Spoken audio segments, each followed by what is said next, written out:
جب آپ اپنی اولاد کو دینی تعلیم پڑھاؤ گے، مدارس میں داخل کرو گے، تو یہ آپ کے گھر کا ماحول بنے گا، معاشرے کا ماحول بنے گا، گاؤں کا ماحول بنے گا، ملک کا ماحول بنے گا۔ جب آپ دینی تعلیم اپنی اولاد کو دو گے، پھر وہ اولاد باپ پر کبھی ہاتھ نہیں اٹھائے گی، پھر یہ اولاد ماں باپ کو کبھی دھکا دے کر گھر سے نہیں نکالے گی۔ جب آپ اپنی اولاد کو دینی تعلیم دو گے تو کبھی معاشرے میں فتنہ و فساد نہیں ہوگا، وہ حق کو حق سمجھے گا، حلال کو حلال سمجھے گا، حرام کو حرام سمجھے گا، ماں باپ کے بھی حقوق کو پہچانے گا، رشتہ داروں کے حقوق کو بھی پہچانے گا، بہن بھائی کے حقوق کو بھی پہچانے گا، اور اپنے پیدا کرنے والے خالق اور مالک کا حق کے بھی پہچانے گا۔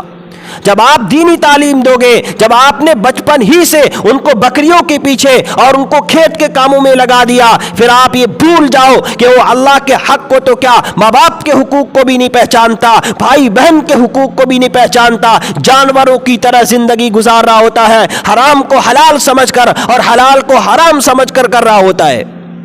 اس لیے کہ ہم نے اپنی اولاد کو دینی تعلیم سے دور کر دیا۔ جب آپ اپنی اولاد کو دینی تعلیم دو گے، پھر آپ دیکھو کیسے معاشرہ سدھرتا ہے، کیسے گھر کا ماحول بنتا ہے، کیسے دین ہمارے گھروں میں آتا ہے، کیسے دینداری ہمارے معاشرے میں آتی ہے، پھر دیکھو کیسے گاؤں دیندار بن جاتا ہے۔ اسی لیے اپنی اولاد کو دینی تعلیم دو، کم سے کم اتنی تعلیم دو کہ وہ حلال کو حلال اور حرام کو حرام سمجھ سکے۔